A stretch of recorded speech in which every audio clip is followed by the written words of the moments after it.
Bueno, muy bien, mis amigos, bienvenidos a la cápsula de vida de el día de hoy. Espero que seas bendecido en una gran manera, que puedas compartir esta cápsula de vida con todos tus amigos. Y en el tema del día de hoy vamos a estar hablando de un tema extraordinario que tiene que ver con nuestra vida y la vida de otros. Y en sí tenemos que entender por la cápsula de hoy un principio importante, de lo cual hemos hablado en otras cápsulas y que juega un rol muy importante en el día de hoy. El principio es la obediencia y el sometimiento. Así que serían dos grandes principios en Dios: la obediencia y el sometimiento. La obediencia, el obedecer a Dios y entender que Dios es soberano y que Él es nuestro Padre, obedecer sus mandatos en nuestra vida. Ahora, ¿es la obediencia y el sometimiento las mismas cosas? No. El someterse es estar ahí en todo momento de lo que Él diga. Estamos completamente sometidos en Él, sometidos en su palabra, sometidos en la alabanza y en la adoración y sometidos a entender lo que Él tiene para nuestra vida. Por supuesto, el sometimiento y la obediencia casi van mano en mano, porque a la misma vez obedecemos y nos sometemos a lo que Dios tiene para cada uno de nosotros. En Mateo capítulo 16, verso 21 al 23, la palabra de Dios nos dice estas palabras. A partir de entonces, Jesús empezó a decir claramente a sus discípulos que era necesario que fuera a Jerusalén y que sufriría muchas cosas terribles a manos de los ancianos, de los principales sacerdotes y de los maestros de la ley religiosa. Lo matarían, pero al tercer día resucitaría. Entonces Pedro lo llevó aparte y comenzó a reprenderlo por decir semejantes cosas. «Dios nos libre, Señor», dijo. «Eso jamás te sucederá a ti». Jesús se dirigió a Pedro y le dijo: «Aléjate de mí, Satanás. Representas una trampa peligrosa para mí. Ves las cosas solamente del punto de vista humano, no desde el punto de vista de Dios». Luego Jesús dijo a sus discípulos: «Si alguno de ustedes quiere ser mi seguidor, tiene que abandonar su manera egoísta de vivir, tomar su cruz y seguirme». Yo creo que en ese momento se escucharon, cuando en las películas o en un momento de silencio se escucha esos pequeños sonidos, porque hay tanto silencio en el cuarto, que todos los discípulos deben haber quedado a la misma vez asustados de las palabras que Dios estaba diciendo a ellos. Si tratas de aferrarte a la vida, la perderás, pero si entregas tu vida por mi causa, la salvarás. ¿Cree usted que nosotros también entendemos esas palabras en el día de hoy? Los discípulos a lo mejor estaban frisados, no sabían qué hacer. Acababan de predicar y Jesús le había preguntado a Simón Pedro que quién él pensaba que era él. Pedro dice: tú eres el Hijo de Dios. Y Jesús le dice: sobre ti, que significa roca, sobre esta roca edificaré mi iglesia. Todo esto sucede y tiempo después es cuando Jesús les dice: bueno, muchachos, tenemos que ir a Jerusalén porque voy a sufrir grandes, terribles cosas. Los ancianos, los principales sacerdotes y los maestros de la ley religiosa me matarán, pero no se preocupen, el tercer día yo resucitaré. Imagínese usted este proceso. Por supuesto, en una forma natural tú y yo podemos entender, porque nosotros somos a veces como Pedro. Señor, nunca te dejaré ir a Jerusalén. Nunca. Pedro metiendo su mano en un proceso que él no era parte de tal y que pensaba que por su propia fuerza podía arreglar el problema. ¿Cuántos de nosotros hemos también sido así? Y perdóneme el título de esta cápsula de vida, pero se trata no estorbar a Dios. Los creyentes estamos llamados a ser compasivos. En el libro de Colosenses, capítulo 3, verso 12, la palabra de Dios nos dice y nos habla acerca de ser compasivos con toda persona, ¿verdad? Colosenses, capítulo 3, verso 12, La palabra de Dios no lo dice.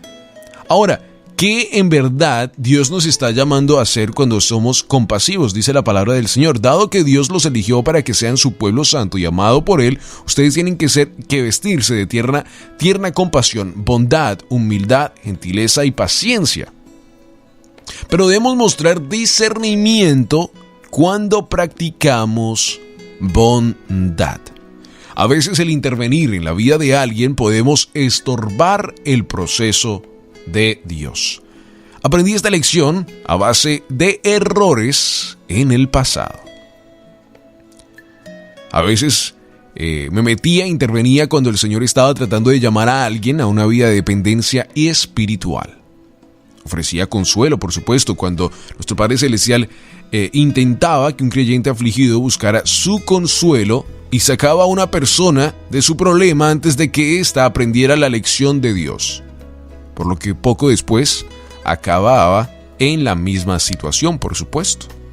Hoy día, amigo, amiga que nos escuchas, he aprendido un gran principio, que es mejor orar antes de actuar de acuerdo con mis sentimientos de empatía. ¿Cuántos de nosotros hemos estado en esta situación? Hemos tratado de meter las manos, pensamos que nosotros somos la solución al problema y que por supuesto necesitamos ayudar porque somos hijos de Dios y Dios nos ha llamado a ser bondadosos, como leímos en Colosenses capítulo 3, verso 12. Pero el Padre Celestial también nos ha llamado a orar y buscar su rostro en cualquier situación que nos encontremos. Porque si hablamos con Él, Él nos puede decir. Ahora, esto no puede ser una excusa para no ayudar a cualquier persona. Yo no voy a ayudar a esa persona porque él está en un proceso con Dios. Entonces se vuelve una excusa, ¿verdad? Pedro también dejó una vez que sus sentimientos ofuscaran su discernimiento. Su intento de interferir en el plan divino de Jesucristo fue una experiencia que probablemente nunca olvidó. Quedó regañado Pedro. Aunque Pedro sabía exactamente quién era Jesús, el Mesías, el Hijo de Dios vivo, que lo leímos, tenía también conceptos erróneos judaicos sobre la misión del Mesías. Se pensaba que él venía a ser un rey que nunca moriría. Muchos israelitas esperaban un rey que acabara con la dominación romana, y Pedro tenía todavía un poco de esto. Por tanto, Pedro se negó a aceptar los anuncios de Jesús acerca del juicio, el maltrato y la muerte que le esperaban. Al tratar de convencer al Señor de que no cumpliera con la voluntad de Dios, fue reprendido por el Señor Jesucristo. ¡Qué regaño tan importante, oye! Un regaño que hasta el día de hoy lo leemos.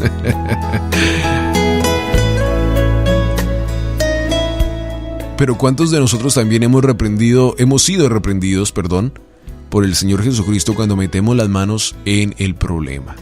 En un problema que Dios no nos ha llamado a meternos.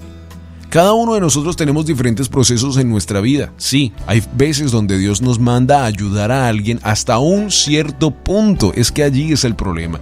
Nuestros sentimientos a veces nos pueden afectar a nuestra vida porque Dios nos está llamando a ayudar a alguien, sí, pero hasta un cierto punto. ¿Y cómo podemos saber eso? Se hacen una pregunta a muchas personas que están escuchando esta cápsula. ¿Cómo podemos saber hasta qué punto necesitamos ayudar a esa persona? ¿O hasta qué momento podemos en verdad ayudarla? ¿O cuándo tenemos que ayudarla? ¿Cómo? Por medio de la oración. Por medio del hablar con Dios. Amigo, recuerde que Dios no solo está sentado allá con una barba blanca y está viendo cómo nosotros actuamos aquí en la tierra y nunca habla con nosotros. No, Dios tiene una comunicación directa con cada uno de nosotros, donde quiere hablar con cada uno de nosotros en todo momento para guiarnos en nuestra vida. La prioridad del Señor era librar los corazones en vez de los cuerpos de la tiranía del pecado aquí en la tierra. La percepción equivocada de Pedro lo llevó a una clara rebelión. Amigo, amiga que nos escuchas en el día de hoy, no cometa usted el mismo error. Busque la voluntad de Dios antes de brindar ayuda compasiva para no estorbar el plan de Dios. Y yo sé que muchos amigos, amigas que nos están escuchando en el día de hoy, en el pasado han metido las manos, han tratado de ayudar a alguien y han sido afectados en una gran manera. Esa persona a lo mejor los ofendió, la situación estuvo mal, algo terrible sucedió en esa situación, lo tanto es que usted dijo, yo nunca ayudaré a nadie, nunca más por lo que me pasó en esa situación. Primero que todo, a lo mejor no tenías que ayudar a esa persona porque Dios estaba tratando con ella. Segundo, no puedes decir que nunca vas a ayudar a otra persona porque Dios a lo mejor te quiere mandarte a ti a ayudar a otras personas que necesitan y que están conforme a su plan. Y estamos llamados a ser bondadosos. Colosenses capítulo 3 verso 12 nos lo dice. Es algo permanente en nuestra vida de ayudar. Y si no lo estás haciendo por el plan de Dios, hay algo en tu vida que necesitas perdonar. Por supuesto, una vez más, ¿cómo entendemos cuándo necesitamos ayuda? Cuando buscamos el rostro de Dios y Él nos llama y coloca en nuestra vida, el Espíritu Santo en nuestro corazón nos llama a atención una situación. Pero cuidado con meterte en el proceso de alguien, porque una vez más, tú no eres Dios y no puedes ayudar a alguien en un proceso del cual Dios no te ha llamado a arreglar. Ten cuidado. Habla con Dios, busca su rostro y entenderás la voluntad de Dios.